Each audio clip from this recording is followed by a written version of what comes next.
बोले श्री प्राणनाथ प्यारे की जय, सतगुरु महाराज की जय, धाम के धनी की जय, सर्व सुंदर साथ की जय। प्रणाम जी, सभी सुंदर साथ के चरणों में कोटि कोटि प्रेम प्रणाम जी। तो चलते सुंदर साथ जी वाणी की तरफ ही। क्या कह रही है इंद्रावती सखी जी? तो ये हमने देखा कि किस तरह से जीव को दोष लगता है और किस तरह से आत्मा दृष्टा रूप। अब आगे कह रही है कि चौपाई में, ए दुख लाग्यो मुने सही, ए उत्कंठा मारा मन मारही, ए निदाजे ते मुने दही, निद हाथ ती निश्री गई, निद हाथ ती निश्री गई।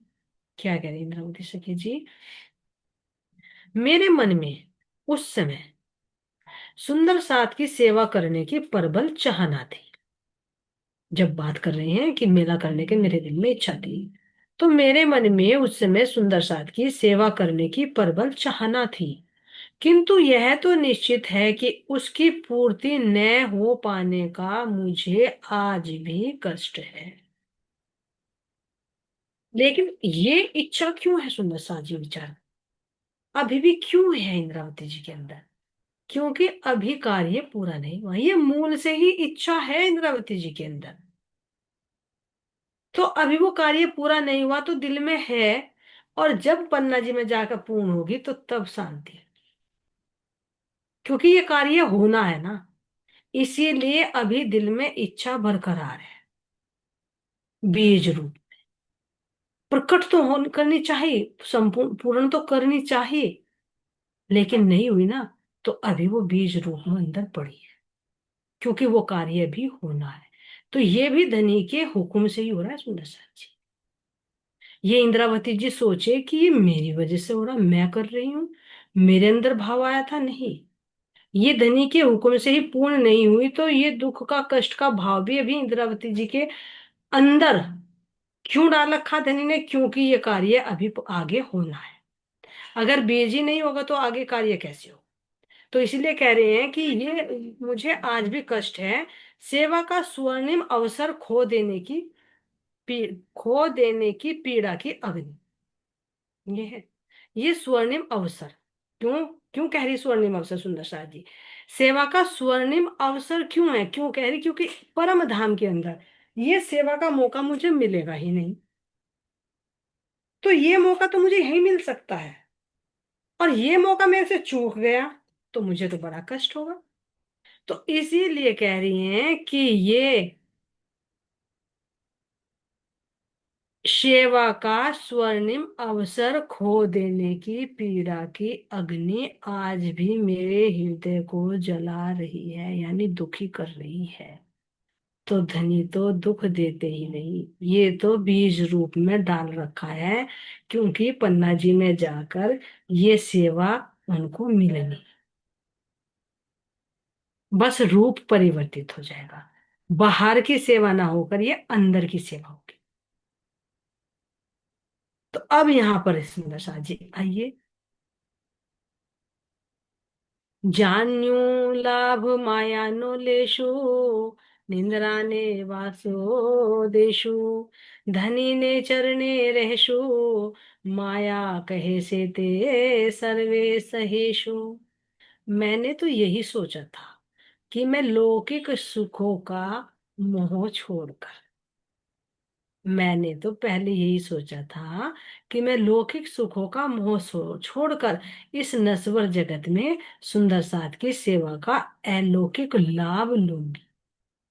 और ये सुंदर साथ जी सोचते हैं, सभी सोचते हैं, सबके अंदर ही भाव आता है कि हम ये लाभ ले ले। लेकिन जो धनी ने दिल में ले रखा है वो ही होता है, जो नहीं ले होता वो नहीं होता। कब कहाँ होना होता है ये भी धनी ने ही दिल में रखा है। तो कह रहे कि ऐसा करके मैं धामधनी के चरणों की सानिध्य का पल पल अनुभव करूंगी। संसार का, ध्यान देना, लौकिक सुखों का मोह छोड़कर, जो मैं अपने आप को, अपनी इंद्रियों को, अपने तन को लौकिक सुख में बांधे हुए हूं, तो मैं इसका मोह छोड़ दूं और सुंदर साथ की सेवा करो। तो सुंदर साथ की सेवा तो देखो तन मन धन से ही होगी, तो ये तो छोड़ना पड़ेगा। ऐसे तो नहीं हो सकता कि घर में रह के, अगर मेरे दिल में है कि मैं सुंदर साथ की सेवा करूँ तो मुझे आश्रम में जाना पड़ेगा। ऐसा तो संभव नहीं कि सब सुंदर साथ घर पर आ जाएंगे। घर पर आ भी रहा कोई, एक दिन के लिए, 2 दिन के लिए आ गए, कितनी सेवा करेंगे? तो ज्यादा दिन सेवा करना चाहे तो आश्रम में रहना ही होगा, क्योंकि जहां हर पल सुंदर साथ की सेवा मिले, तो घर का मोह छोड़ना पड़ेगा। तो इसीलिए कह रहे कि मैं ये अलौकिक लाभ लूं, और ऐसा करने से क्या होगा? मैं धाम धनी के चरणों की निकटता का पल पल अनुभव करूं। होता है सुंदर साथ। जब सेवा की जाती है ना, तो सुंदर साथ के रूप में है कौन भी है ना, सुंदर साथ के रूप में बैठे कौन है? मेरे धाम के धनी वेश बदल कर। तो उन सुंदर साथ के अंदर में ही धनी का अनुभव होगा। तो इसलिए कह रहे कि मुझे पल पल उनकी सानिध्य का, उनकी निकटता का मुझे अनुभव हो। इस कार्य में माया की ओर से जितनी भी कठिनाई क्यों ना आए, उसे मैं सहर्ष सहन करूंगी। ये दृढ़ निश्चय था इंद्रावती जी का। चाहे कितनी भी बाधाएं क्यों ना आए, लेकिन मैं सेवा से पीछे नहीं हटूंगी। अब ये पीछे भी हमने पढ़ा सुंदर सा जी, पीछे का भी बोलना नहीं है। माया का हथियार था कि हम कोई नया कार्य शुरू तो कर देते हैं, लेकिन जब माया आती है तो हम उस कार्य को छोड़ देते हैं, तो वो हमारी माया से हार हो जाती। लेकिन अब इंद्रावती जी कह रही हैं कि भले ही कितने भी कष्ट क्यों ना आए, लेकिन मैंने कमर कस ली है कि मैं अब सुंदर साथ की सेवा से पीछे नहीं हटूं। तो ये हमें बल मिल रहा है कि कठिनाई आएगी, ये नहीं कि कोई कार्य करेंगे हम कठिनाई नहीं आएगी। वाणी चर्चा करोगे जब भी कठिनाई आएगी, चिंतन करोगे जब भी वो आएगी, कहीं आश्रम में कुछ सेवा करोगे तब भी आएगी। माया तो जरूर आएगी, लेकिन क्या हम उन संघर्षों से पीछे हटते हैं, उनका सामना करते हुए आगे की ओर बढ़ते हैं? अगर बढ़ गए हैं तो वास्तव में जीत है, जिताने वाले धनी है। और अगर हम पीछे हट गए तो वो है जीत के बाजी है, ये माया से हमारी हार हो जाए। अब आगे चलते हैं, आगे क्या कह रही है?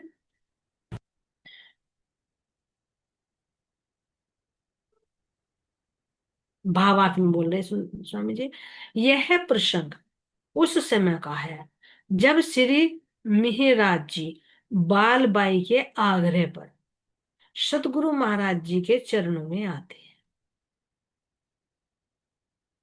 कहाँ से सुंदर साथ जी? जब वे नौकरी करते रहते हैं, 9 साल के बाद, जब वे कहते हैं ना कि अब तो माया में नहीं जाओगे ना, काम छोड़कर आ गए, तब कहते कि नहीं मैं अब माया में नहीं जाऊंगा, अब तो वो काम की जिम्मेदारी में सौंपा है। उस समय का प्रसंग है। एक एक चौपाई कहाँ पर किस भाव को व्यक्त करिए सुंदर साथ जी। तो स्वामी जी बोल रहे हैं कि यह प्रसंग उस समय का है जब श्री मेहराज जी बाल बाई के आग्रह पर सतगुरु महाराज जी के चरणों में आते हैं। उपरोक्त चौपाई के चौथे चरण में माया का कथन बिहारी जी के लिए किया गया, क्योंकि जड़ माया बोल नहीं सकती। यह तो सर्वविदित है कि बिहारी जी गादी के उत्तराधिकार के संबंध में श्री देवचंद जी से बहस कर चुके थे कि कौन बैठेगा गादी पे। अब इस चौपाई को फिर पुनः देखे दोबारा से। यहाँ पर कह रही हैं कि मैंने तो पहले ही सोचा था कि मैं लौकिक सुखों को छोड़कर, लौकिक सुखों का मोह छोड़कर इस नश्वर जगत में सुंदर साथ की सेवा का अलौकिक लाभ लूंगी। तो ये कब करते सुंदर साथ जी, ध्यान देना। पहले भी सुंदर साथ की सेवा का भाव था इंद्रावती जी के अंदर। सुंदर साथ को, मतलब देखो वहां पर गए थे अरब में, तो खेता भाई को भी चर्चा सुनाते थे वहां। जगह जगह भागवत होती थी, वहां जाकर चर्चा करते थे, दोनों भाई साथ में रहते थे। तो उनके अंदर सेवा का भाव था। लेकिन जब सतगुरु देवचंद जी के साथ में रहते थे, तो वहां कैसे कैसे माया अड़ी, कैसे कैसे बालबाई और बिहारी जी मतलब बुलाने भी गए, लेकिन फिर भी उन्होंने मना कर दिया, है ना, क्योंकि बात बदल दी गई। तो अब यहाँ पर जब सतगुरु देवचंद जी से मिलते हैं बाल बाई के आने पर, कहने पर, तो तब निर्णय ले रहे हैं कि अब चाहे माया कितनी भी है, मैंने पहले निर्णय ले रखा था, लेकिन अब चाहे माया कितनी भी आए। माया किसकी तरफ कहेगा संकेत? बिहारी जी की तरफ। क्यों? क्योंकि माया रूप वही हुए ना जो रुकावट डालते हैं, चाहे कोई उसमें व्यक्ति हो, चाहे वस्तु हो, चाहे स्थान, जो विरोध कर रहे हैं उस समय वो माया की सेना होती है। तो इसीलिए कह रहे हैं कि यहाँ उनकी तरफ संकेत कर रहे हैं कि चाहे कितने ही कष्ट क्यों ना दे, मैं उन सबको सहन करूंगा, लेकिन अब इस सेवा से मैं पीछे नहीं हटूंगा।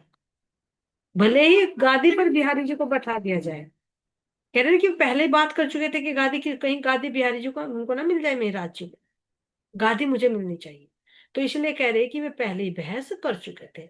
अब सुंदर साथ जी यहाँ पर एक प्रश्न है कि जब श्री जी वहां पर नौकरी करते हैं, तो यहाँ पर बालबाई जी बुलाने जाते हैं या बिहारी जी बुलाने के लिए जाते हैं, कौन जाता है और कितनी बार जाते हैं? अगर पता हो सुंदर साथ जी को, थोड़ा सा और रिवीजन हो जाएगा। यहाँ आ रहा है बालबाई जी के बुलाने। तो सबसे पहले श्री जी को बुलाने के लिए कौन जाते हैं सुंदर साथ जी? क्या बालबाई ही जाती है? जी, प्रेम सखी जी। बहुत अच्छे से मीटिंग हो रही है, बी तक बहुत अच्छी तरह से है ना, बहुत हैंड रेज हो गए। हाँ जी, प्रणाम जी। जी, ये बिहारी जी भी तो जाते हैं ना, कहते हैं कि पिताजी की तबीयत खराब है, मतलब अंबर कस्तूरी लेने के लिए जाते हैं। बिल्कुल सही जी जी। पहले पर सबसे पहले, ये नहीं कहते। सबसे पहले कौन जाता है? जी, बाल पाई जाती है ना पहले तो। फिर?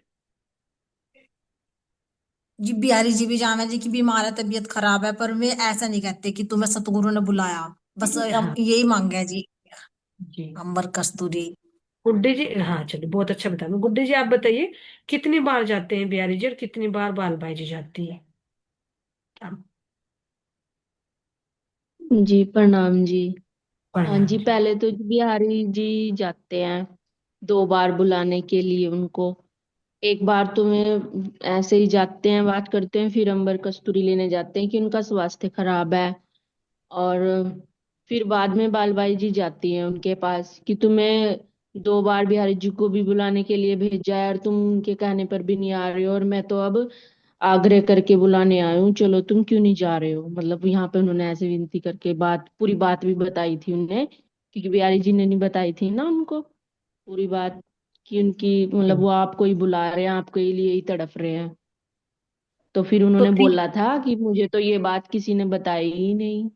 हाँ जी जी, तो इसका मतलब 3 बार है ना? जी। 2 बार बिहारी जी और फिर तीसरी बार बाल भाई। केल भाई जी आप कुछ बाल कहना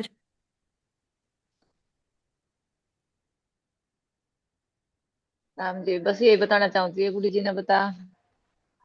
जी? 3 बार ही जाते हैं या कुछ और ज्यादा जाते हैं, कम जाते हैं परविता जी? नहीं जी, तीन मतलब मेरे साथ तो 4 बार जा, एक बार 2 बार तो बालबाई हाँ जा जी। और 2 बार ही बिहारी जी जा। और मतलब एक बार तो जाकर वापस आ जा, मैं दूसरी बार वे लेकर मैं अंबर कस्तूरी में राजी बोल रहा है कि मैं भी जल्दी आऊंगा। हाँ हाँ, आ हम्म। जाइए, वैसे स्वास्थ्य हो जाएगा ठीक जी उनका। जी जी। जी, मतलब ये वैसे टड़ा सी दे बात को। बी तक में तो वैसे एक बार तो बालबाई का आया और 2 बार बिहारी जी का आया, लेकिन अब की बार आपके बी तक में बताया था कि नहीं, 2 बार जावे बालबाई। हाँ, टोटली 4 बार जाते हैं, 2 बार बाल बाई और 2 बार बिहारी जी। सबसे पहले बाल जी बाई ही जाती है, लेकिन वे नहीं आते, फिर बिहारी जी जाते हैं कि अंबर कस्तूरी दे दो। फिर वापस हम्म। आते हैं, फिर दोबारा से क्यों बुला के क्यों ला रहे हैं, तुम्हें पिताजी की तबीयत खराब है, तुम्हें याद किया है और बस कुछ औषधि मंगाई है। दूसरी बार में भी कह देते, फिर जब बहुत ही परेशान होते तब बाल बाई जाकर कहते कि महाराज तुम्हें क्या हो गया है, तुम वही हो क्या जो इतना वो गाते थे कि मेरे सतगुरु है, मेरे धड़ करोड़ों धड़, करोड़ों करोड़ों सिर हो जाए, करोड़ों करोड़ों मुख जीविया हो जाए, और आज तुम उनके बुलाने पे जा नहीं रहे, क्या हो गया तुम्हें? तब वे कहते हैं कि मुझे तो किसी ने कहा ही नहीं कि मुझे हम्म। वो सतगुरु ने बुलाया, बस मुझे तो कहा था कि स्वास्थ्य खराब है और थोड़ी औषधि मंगाई है। पहली बार आए थे अमर कस्तूरी मांगी थी। तो सबसे पहले बालबाई ही जाती है, फिर बाद में भी बालबाई जाती है। तो ये क्यों सुंदर साथ जी? क्योंकि बालबाई के कहने पर ही तो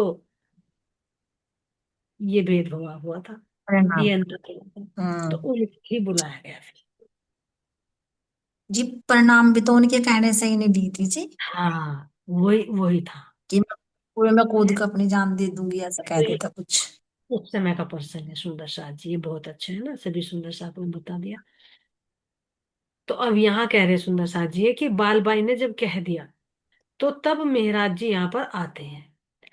अ, उपरोक्त चौपाई के चौथे चरण में माया का कथन बिहारी जी के लिए किया गया है, क्योंकि जड़ माया तो बोल नहीं सकते, और यह सर्वविदित है कि बिहारी जी गादी के उत्तराधिकार के संबंध में श्री देवचंद जी से बहस कर चुके थे कि गादी का अधिपति तो नहीं होना चाहिए, मेरी संपत्ति होनी चाहिए, क्योंकि मेरे पिताजी हो, आप उनके नहीं। वो ये बाह्य दृष्टि हो जाती है। तो यहाँ पर कह रहे हैं आगे, एने समय वली फरे बिली धी, मायाए शिखापन दे धनी थकी विमुख की धी, पानी ना जेम पीधी। इस समय माया ने मुझे पुनः अपने बंधन में डाल लिया। इस समय माया ने मुझे पुनः अपने बंधन में डाल लिया और मुझे पानी की तरह पी गई, जैसे पानी जाकर अंदर एक रूप हो जाता है, अर्थात पूरी तरह मुझे वश में कर लिया। इस प्रकार इसने मुझे धामधनी से विमुख तो कर दिया, किंतु इस घटना ने मुझे यह शिक्षा यानी सीख दी कि किसी भी स्थिति में धनी से अपने मूल संबंध को नहीं भुलाना चाहिए। ये मेन पॉइंट है सुंदर साथ जी। फिर इसको मैं दोबारा कर रही हूँ। यहाँ कह रही हैं, ये प्रसंग कहाँ का है सुंदर साथ जी, पहले इसे लेते हैं। देखो यहाँ पर क्या कह रहे हैं भावार्थ में। सतगुरु महाराज जी के चरणों में 22 दिन तक रहने के पश्चात श्री महाराज जी के जीवन में वह क्षण भी आया जब प्रियतम ओझल हो गई, यानी उन्होंने तन छोड़ दिया सतगुरु देवचंद जी ने 22 दिन के बाद, अर्थात सतगुरु श्री देवचंद जी का धाम गमन हो गया। इसे ही उपरोक्त चौपाई में धनी से विमुख होना कहा गया है। इस घटना ने उन्हें झकझोर दिया और सिखापन के रूप में विरह की राह पर चला दिया, कि मेरे सतगुरु ने का तन छूट गया और वे मुझसे जुदा हो गए, तो कह रहे कि वहां से फिर विरह हो गया।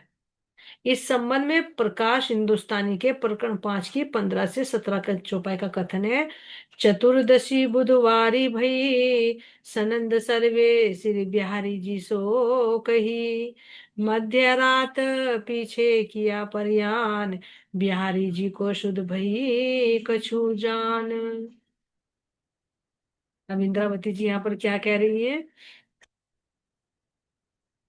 इन अवसर में भैया जान, मोहे फजीत करी गिनान, ना तो मोहे बुलाए के दई निद, प्रयास में ना गई मोह जल बुध, प्रयास में ना गई मोह जल बुध। ये कब की स्थिति बता रही है, जब 22 दिन रहने के बाद सतगुरु का तन ओझल हो जाता है, उस समय की बात है।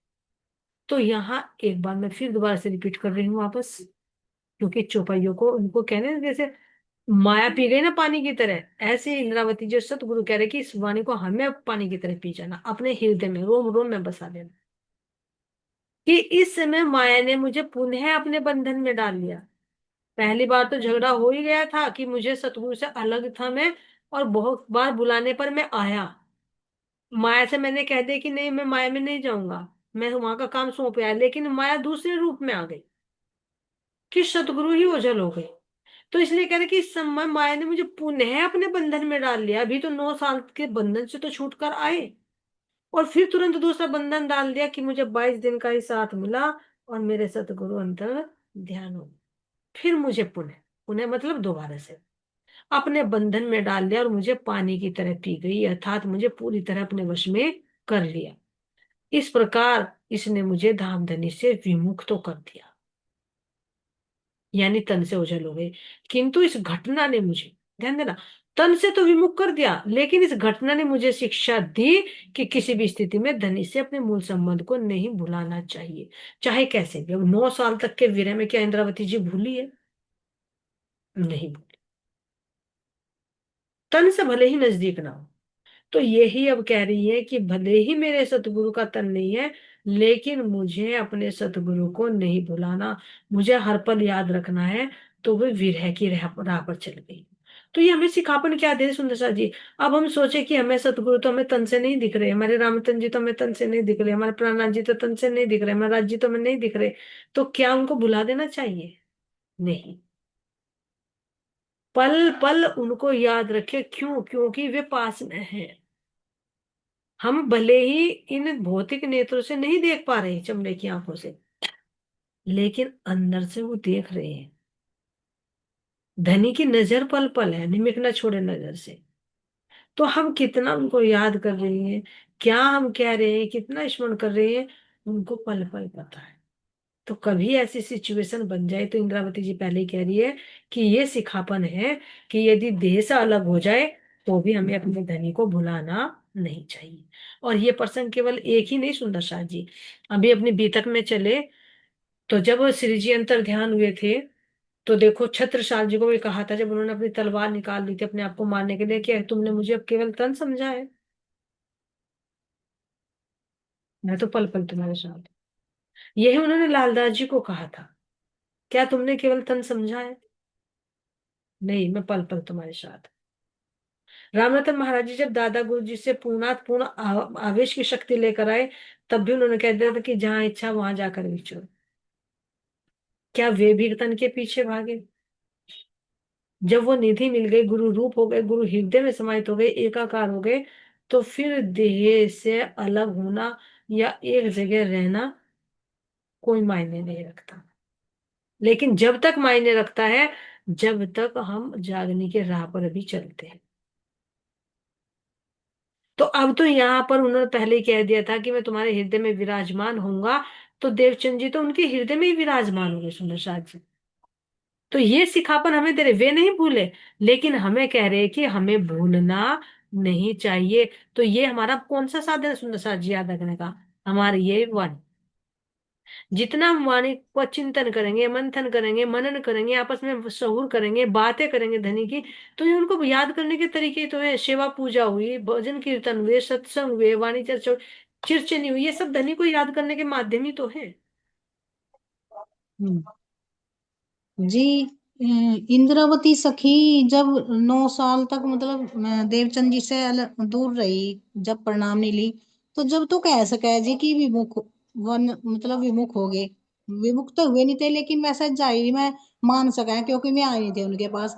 लेकिन जी उसके बाद कैसा विमुख अंतर ध्यान हो गए, मैं इनके हृदय में ही बैठ गए, तो उस टाइम पर तो विमुख नहीं कह सकते, क्योंकि उन्हें पता ही नहीं था कि मेरे सतगुरु महाराज आज मतलब इस शरीर से ओझल हो जाएंगे।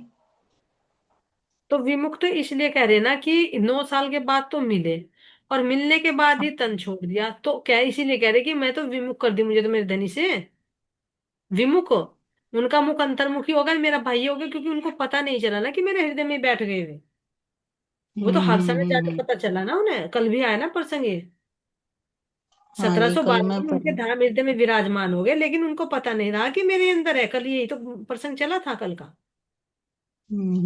कल मैं थी जो, नहीं पहले मीटिंग में। हाँ अच्छा अच्छा, ये कल हुआ था। जब तो कह रहे कि प्रत्यक्ष रूप से, अप्रत्यक्ष रूप से है, यानी अव्यक्त रूप से थे, लेकिन व्यक्त रूप से तो वे हवस में प्रकट हुए थे। हम्म। है ना, कल की हाँ जी, मीटिंग आप वही। सुन लेना, उसने उसी पर डिस्कस किया था। जी ठीक है प्रेम जी। से जी, आप कुछ कहना चाह रहे हैं? अनम्यूट करिए।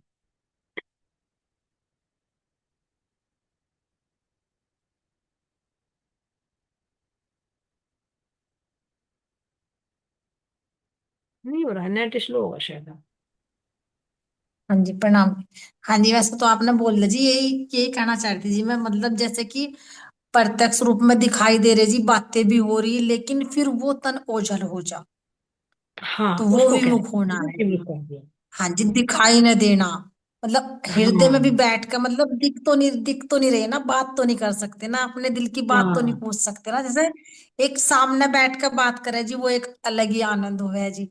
तो इसलिए कह रही है विमुख हो गए, हाँ, तो इसी बात दिखाई को तो नहीं कह दे रहे रहे कि ना। मुझे इसने शिक्षा दे दी कि मूल संबंध को कभी हमें भुलाना नहीं चाहिए, कि मेरा सदगुरु से क्या संबंध है। हम्म। ये जी शिक्षा जी दिली, जी। भले ही विमुख हो गए लेकिन फिर भी मैं दिल से उनको याद रखा। और ये तो ब्रह्मात्माओं की पहचान ही है। ठीक है, अब हाँ कह रहे हैं जी। यहाँ पर कि चतुर्दशी बुधवारी भी, यानी बुधवार था, चतुर्दशी थी, सनंदे सर्वे बिहारी जी सो कही। ये सुंदर साथ जी, इस चौपाई को ध्यान देना। जो ये आपापंथी वाले हैं इस चौपाई को पकड़ते हैं कि बुधवार की चतुर्दशी थी और जब उन्होंने तन छोड़ा तो सारी सनंदे बिहारी जी सो कही। बिहारी जी को ज्ञान दिया उन्होंने सारा अपना। मध्य रात पीछे की ओर प्रयाण, यानी आधी रात को तन छोड़ा हमारे सतगुरु श्री देवचंद जी ने।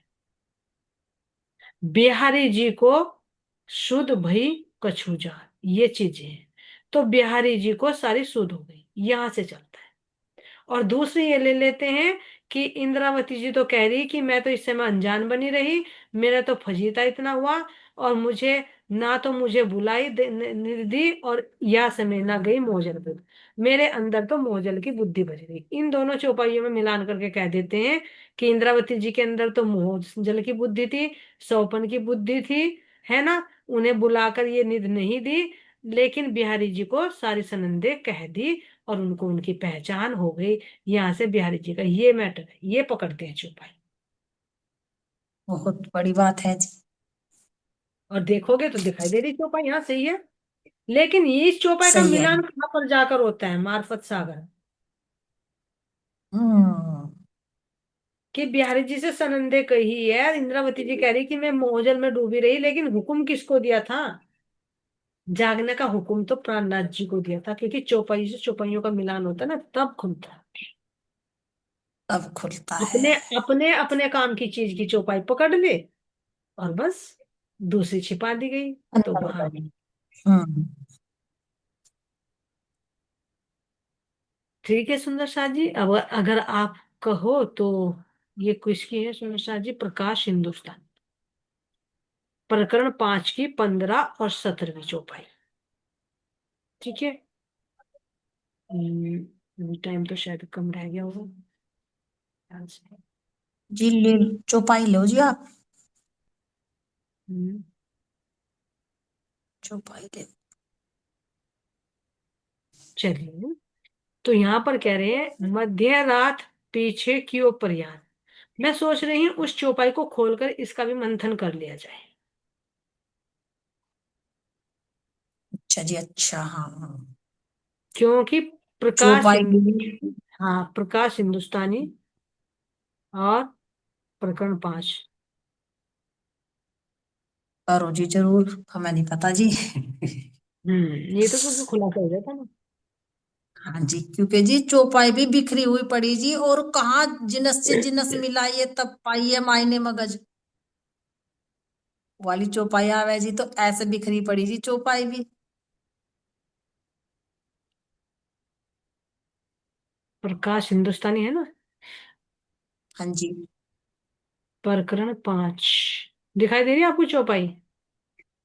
नहीं जी, अभी नहीं, अभी तो प्रकाश हिंदुस्तानी जम्बूर लिखा हुआ आया जी। अच्छा अच्छा। ये चौपाई नहीं प्रकरण दिखी जी। प्रकरण 5 है ना, एक मिनट, मैं तो बोलूंगा। ठीक है जी। ये प्रकाश हिंदुस्तानी प्रकरण 13 की 15वीं चौपाई है ना। 5 की। हाँ, प्रकरण 5 की चतुर्दशी बुधवारी भई, सनंदे सर्वे श्री बिहारी जी सो कही। मध्य रात पीछे किया प्रयाण, बिहारी जी को शुद्ध भई कछू जान। ये माया के लिए कह रहे ना, उस दिन बुधवार का दिन था तथा चतुर्दशी की तिथि थी। सतगुरु धनी श्री देवचंद्र जी ने बिहारी जी को बुलाकर अपने धाम गमन होने तथा श्री मेहराज जी के प्रति प्रेम भावना बनाए रखने के लिए समझाया। ये है जो कही थी उनको, सनंद सर्वे बिहारी जी सो कही। ये बात बताई उन्होंने कि भाई मेरा धाम गमन है, अब मैं जाने वाला हूं और तुम आपस में प्यार से रहो। सतगुरु शनि हम्म। देवचंद जी ने बिहारी जी को बुलाकर अपने धाम गमन होने तथा मेहराज जी से प्रेम भावना बनाए रखने के लिए समझाया। ये समझाया था, ये क्योंकि उनके अंदर समझा। द्वेष भावना था। इसलिए पश्चात आधी रात बीतने पर उन्होंने अपने नश्वर तन का परित्याग कर दिया। इस घटना के पश्चात बिहारी जी को कुछ सुधि हुई,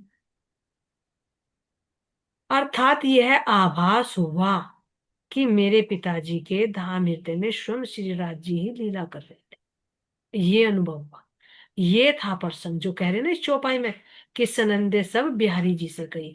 अब सनंदे कह लेते हैं कि पूरी वाणी का सार बिहारी जी को दिया, और उनको तो कुछ सुधी नहीं थी बिहारी जी को। ये वाली चौपाई होती है। चतुर्दशी बुधवारी भई सनंदे सर्वे श्री बिहारी जी से कही। तो ये कहा था कि भाई मैं धाम गमन होने वाला मेरा, क्योंकि पहले बताए थे भाई मेहराज जी को बुला लाओ। तो वे कह रहे कि मैं जा रहा हूं अब, और तुम प्राण से मेहराज जी से प्रेम से मिलजुल कर। जब आधी रात हुई उन्होंने शरीर छोड़ दिया, तो तब बिहारी जी को शुद्ध भई कछु जान, उन्हें शुद्ध भई कुछ जानकर, कछु जानकर, उनकी बात को सुनकर कि हाँ भाई इन्होंने मुझे पहले ही बता दिया था, और ऐसे से, क्योंकि ज्ञान तो थोड़ा सुन रखा था, पता तो था कौन सी शक्ति है। तो तब कह रहे कि उन्हें कुछ पहचान हुई, कुछ हाँ पहचान, जी। पूर्ण पहचान नहीं, कुछ पहचान हुई कि वास्तव में मेरे पिताजी के अंदर कोई राज्य की वो दिव्य शक्ति थी जो लीला कर रहे थे। कह रहे हाँ स्वयं श्री राज्य लीला कर रहे थे। अब ये आई है यहाँ पर मेहराज जी के लिए चौपाई। इन सतरवीं अवसर में भैया जान मोहे फजीत करी गिनान, न तो मोहे बुलाए के दैनिक, पर या से मैं न गई मोहजर। अब इसको भी समझ लीजिए। यहाँ कह रहे दुर्भाग्यवश मैं इस घटना से अनजान ही रही। ध्यान देना, क्योंकि मैं उस समय ज्ञान की शुष्क गुत्थियों में उलझी हुई थी। ज्ञान की शुष्क गुत्थियों में जो धनी सामने थे उनको धनी नहीं पहचान पाई, मैं सतगुरु पहचान जानते नहीं कि ये तो मेरे सतगुरु हैं, धनी नहीं है। तो इसीलिए यहां पर कह रही हैं इन अवसर में भई अजान, मैं अनजान बनी रही। मोए फजीत करेगी नान, और क्या कह रहे हैं मेरी बहुत तरह से हुई हुई दुर्भाग्यवश मैं इस घटना से अनजान बनी रही। तो कौन कौन सी लीला से अनजान? ज्ञान से अनजान नहीं, ज्ञान से तो कह रही ज्ञान की शुष्क गुत्थियों में तो मैं उलझी रही, लेकिन मैं अनजान नू बनी रही कि मेरे धनी अब जाने वाले हैं, तन छोड़ने वाले हैं। बिहारी जी से तो कह दिया था, लेकिन महाराज जी कह रहे कि मैं अनजान बनी रही इस चीज से। अभी पिछली चौपाई में है ना कि उन्हें बता दिया कि भाई अब मैं धाम जाने वाला हूँ, और तुम महाराज जी से प्रेम से रहना। तो बिहारी जी को तो बता दिया, लेकिन प्राणनाथ जी को नहीं बताया। इसलिए कह रही हैं कि इन अवसर में भैया जान, मैं इस अवसर से अनजान बनी रही, क्योंकि मैं तार्किक ज्ञान की, एक मिनट, मैं उस समय ज्ञान की शुष्क गुत्थियों में उलझी हुई थी। तार्किक ज्ञान की शुष्कता ने मेरे हृदय को विरह प्रेम से सूना कर दिया था, जिसके कारण मुझे प्रियतम के वियोग का दुर्दिन देखना पड़ा। ये हुए फजीत। यद्यपि उन्होंने धरोल से मुझे बुलाकर, धरोल में नौकरी कर रहे थे ना सुंदर साथ जी उस समय, धरोल से मुझे बुलाकर 22 दिन तक अपने पास खड़ा रखा था, तथा ज्ञान की अनमोल निधियों के साथ भविष्य की सारी मुख्य मुख्य बातें भी बता दे थे। अनमोल निधियां भी दी, ध्यान देना, अनमोल निधियां भी दे दी, भविष्य की बातें भी बता दी कि तुम्हारे से जागनी होगी शकुंतल को, शकुमार को जगाना, मुख्य मुख्य बातें भी बता दी।